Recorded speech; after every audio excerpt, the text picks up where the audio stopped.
For most of history, what we call wealth was not just counted in coins or assets, but in trust, reputation, and position.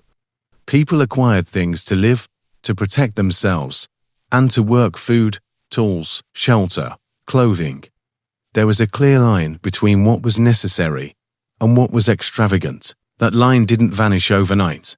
It shifted gradually, almost imperceptibly, as societies began to layer status onto material possession.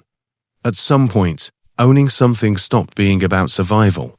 It became about perception, about signaling to others who we were, or who we hoped to appear to be. And when that shift occurred, an entirely new kind of economy emerged, one not of needs, but of appearances.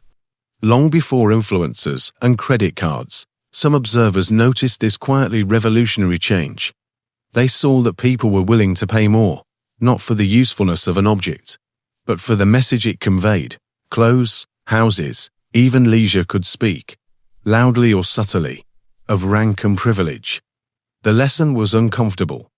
Much of economic activity was less about material gain and more about social architecture. Individuals, often unknowingly, were caught in systems that measured worth by visibility, not by necessity. To understand this, we need to step into the late 19th century, a time of sudden transformation. Industrialization had rewritten the rules of labor, wealth, and geography. Railways connected distant cities. Factories produced goods at scales previously unimaginable. A small cadre of industrialists accumulated enormous fortunes, while millions of laborers navigated crowded, dangerous, and exhausting work lives. It was an era of extremes: enormous wealth on one hand, precarious survival on the other. And crucially, this wealth was not concealed, it was performed. Buildings, clothing, travel, and leisure became elaborate demonstrations of position, not mere comforts. To exist above necessity became a statement in itself. Amid this environment, some keen observers began to question the assumptions of classical economics. Economists of the time assumed people acted rationally, buying what delivered the greatest practical benefit. Yet, what these observers saw did not fit that neat framework. People sought not the best value for their money, but the best signal: expensive fabrics that hindered movement, houses built more for spectacle than comfort, hobbies that produced nothing useful. All of it revealed a new logic. Economic behavior was deeply entangled with social hierarchy. Spending became a form of communication. Labor, efficiency, and practical need mattered less than perception. This realization exposes a subtle, yet profound mechanism. In a society where wealth and status are visible, individuals are incentivized to demonstrate not just that they are prosperous, but that they are above necessity. Time itself becomes a marker. The ability to avoid work, to travel for pleasure, to cultivate skills or hobbies that produce no tangible return, these are proofs of position. Visibility transforms ordinary decisions into signals. Value is no longer inherent. It is relational, judged by what it communicates to others. Efficiency and prudence can even appear as weakness, while excess becomes a badge of distinction. The consequences ripple outward.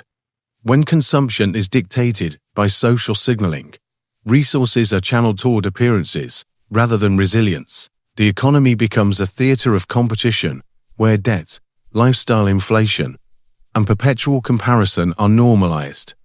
Individuals strive not merely to improve their material conditions, but to maintain their relative standing. Financial pressure is relentless because social incentives have no natural limit.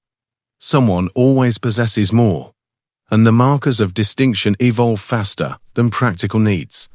Prosperity, paradoxically, does not simplify life, it escalates expectations, creating fragility beneath apparent abundance. This dynamic is not a quirk of human behavior, it is a product of systems designed to reward visibility. Credit, advertising, luxury markets, and even modern platforms amplify the mechanism. Objects, prices, and behaviors signal belonging. The utility of a good often becomes secondary to its capacity to communicate status. And when society collectively interprets success through visible signs, those who opt out risk more than financial deprivation. They risk social invisibility, judgment, and exclusion. The stakes are subtle but profound. The lesson is quiet, yet enduring. True wealth, the kind that buys freedom, security, and time, does not need an audience. It cannot be measured by how loudly it is displayed, or by the complexity of the signals it sends. It grows in optionality, resilience, and understanding of one's own incentives.